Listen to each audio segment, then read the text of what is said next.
పవన్ కళ్యాణ్, చంద్రబాబు, లోకేష్లను ఉద్దేశించి పోసాని కృష్ణమురళి అనుచిత వ్యాఖ్యలు చేశారని ఈ నెల 24న ఓబులవారిపల్లె పోలీస్ స్టేషన్లో జనసేన నేత మనీ ఫిర్యాదు చేశారు. దీంతో ఆగమేఘాలపై కేసు నమోదు చేసిన పోలీసులు వెంటనే హైదరాబాద్లో పోసాని కృష్ణమురళిని అరెస్ట్ చేశారు. అయితే పోసాని అరెస్ట్లో రూల్ ఆఫ్ లా ఉల్లంఘనలు జరిగాయని ఆయన బంధువులు అంటున్నారు. అనారోగ్యంతో బాధపడుతున్న పోసానిని ఉన్నపలంగా అరెస్ట్ చేయడం దారుణమని ఆగ్రహం వ్యక్తం చేస్తున్నారు. ఓబులవారిపల్లె పోలీస్ స్టేషన్లో విచారిస్తున్న పోలీసులు ఆయన నుంచి వాంగ్మూలం సేకరించనున్నారు. ఆ తర్వాత రైల్వే కోడూరు కోర్టులో ప్రవేశపెట్టే అవకాశం ఉంది.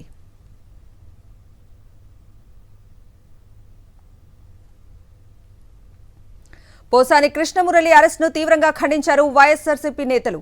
ఏపీలో ప్రజాస్వామ్యం ప్రమాదంలో ఉందని మండిపడ్డారు. రాష్ట్రంలో రెడ్ బుక్ రాజ్యాంగం నడుస్తోందని విమర్శించారు. కూటమి ప్రభుత్వ తప్పులను ప్రశ్నిస్తే అరెస్టులు చేసి వేధిస్తున్నారని ఆరోపించారు వైఎస్ఆర్సీపీ నేతలు.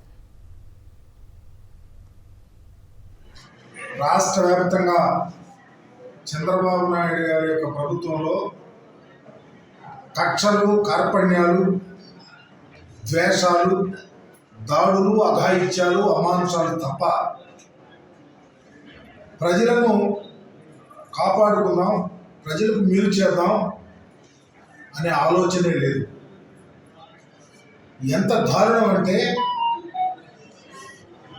నిన్న పోసాని మురళీకృష్ణ అనే వ్యక్తిని అరెస్ట్ చేసినటువంటి తీరు ప్రజాస్వామ్యాన్ని అపహాస్యం చేసినట్టుంది. అతను ఒంట్లో బాగాలేదు, ట్యాబ్లెట్లు వేసుకోవాలా, నా పరిస్థితి బాగాలేదని చెప్పినా భయభ్రాంతులు చేసి వెంటనే అరెస్ట్ చేసి ఆ రాత్రి అరెస్ట్ చేసి రెండవ రోజు చూపిస్తారు అనేది నిజంగా చంద్రబాబు నాయుడు గారు ఎంత బరి తెగించారో, ఎంత అటవిక పాలన చేస్తా ఉన్నారో అర్థమవుతుంది. పోసాని కృష్ణమురళి అరెస్టును ఖండిస్తున్నాం. ప్రజాస్వామ్యంలో ఇటువంటి చర్యలకు కూడా ఎప్పుడు కానీ అవకాశం కూడా లేదు. కానీ ఈరోజు కూటమి ప్రభుత్వం, ఆంధ్రప్రదేశ్లో కూటమి ప్రభుత్వం ఏర్పడిన తర్వాత కక్ష సాధింపుల కోసం వ్యవస్థలన్నీ కూడా వాడుకుంటున్నారు. అలాగే పోలీస్ వ్యవస్థను ముఖ్యంగా కూడా ప్రజల రక్షణకు ఉపయోగించుకోవాల్సిన పోలీస్ వ్యవస్థను కూడా వారి యొక్క రాజకీయ స్వలాభం కోసము, వారి యొక్క కక్ష సాధింపుల కోసమే పోలీస్ వ్యవస్థనంతా కూడా పూర్తిగా ఎంచుకుంటారు. దీన్ని పూర్తిగా కూడా ఖండిస్తున్నాను. హైకోర్టు లాంటి వారే ఈరోజు డిఐజీని కూడా ఇటువంటి పరిస్థితుల్లో డిఐజీని కూడా కోర్టుకు పిలిపించాల్సిన అవసరం ఉంటుందని చెప్పేసి స్వయంగా హైకోర్టు జడ్జిలు కామెంట్ చేసినా కూడా పోలీసుల్లో మాత్రం ఎక్కడ కానీ మార్పు కూడా రాలేదు. కంప్లైంట్ ఇచ్చిన 2 రోజుల్లోనే ప్రాథమిక ఎంక్వైరీ అనేది కూడా చేయకోకుండా వెంటనే కూడా వాళ్ళని అరెస్ట్ రాత్రికి రాత్రే, అది కూడా ముందు రోజు అంటే గురువారం యొక్క డేట్ అనేది కూడా వేసి 27వ డేట్ వేసి 26వ తేదీ రాత్రి చేయడం నిజంగా అత్యంత దారుణమైనది. దీని అందరూ కూడా ప్రజాస్వామ్యవాదులంతా కూడా ఖండించాల్సిన అవసరం కూడా ఈరోజు కూడా ఉంది. కూటమి ప్రభుత్వం మరొక్కసారి తన రెడ్ బుక్ రాజ్యాంగాన్ని బయటికి తీయడం జరిగింది. హైదరాబాద్లో ఉన్నటువంటి పోసాని తిని రాజకీయాలు వద్దు అని మానుకున్న వ్యక్తిని అరెస్ట్ చేయడం జరిగింది. అది అరెస్ట్ కూడా ఎంత విచిత్రంగా అంటే నిన్న సాయంత్రం అరెస్ట్ చేస్తూ రేపటి డేట్తో నోటీస్ ఇష్యూ చేస్తారు.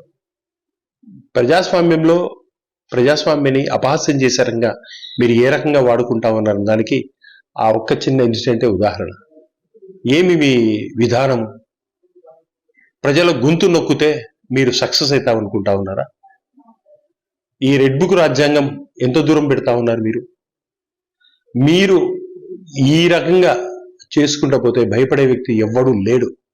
మేము పోరాడడానికి ఎప్పుడూ రెడీగా ఉంటాం. ప్రజల కోసం, ప్రజల హక్కుల కోసం పోరాడడానికి రెడీగా ఉంటాం. పోసాని మురళీకృష్ణ గారిని నిన్న పోలీసులు అక్రమంగా హైదరాబాద్లో ఆయన సొంత ఇంట్లో అరెస్ట్ చేయడం చాలా దారుణం. మీరు చేసినటువంటి మోసాలని ఆయన ఎండగట్టారు. ఆయన ఎండగట్టినందుకు ఈరోజు కక్షపూరితంగా ఆయన అరెస్ట్ చేశారు. అలాగే ఇటీవలే మన గన్నవరంలో వంశీని అరెస్ట్ చేశారు. మీరు చేస్తున్నటువంటి ఈ కక్షపూరితమైనటువంటి ఈ రెడ్ బుక్ పాలనని ఖచ్చితంగా మీరు ఆపాల్సిన పరిస్థితి అయితే ఉంది. లేదంటే రాష్ట్రంలో ఉన్నటువంటి ప్రజలందరూ ప్రతి ఒక్కరు ఒక్కొక్క పుస్తకం పట్టుకొని ఉన్నారు. మీ దగ్గర ఒక రెడ్ బుక్ మాత్రమే ఉందేమో, కానీ మా దగ్గర అన్ని రకాలైనటువంటి అన్ని రంగులతో కూడినటువంటి పుస్తకాలు మా దగ్గర ఉన్నాయి. మీరు చేస్తున్నటువంటి ఈ అక్రమ అరెస్టుల్ని ఖచ్చితంగా ఆపండి.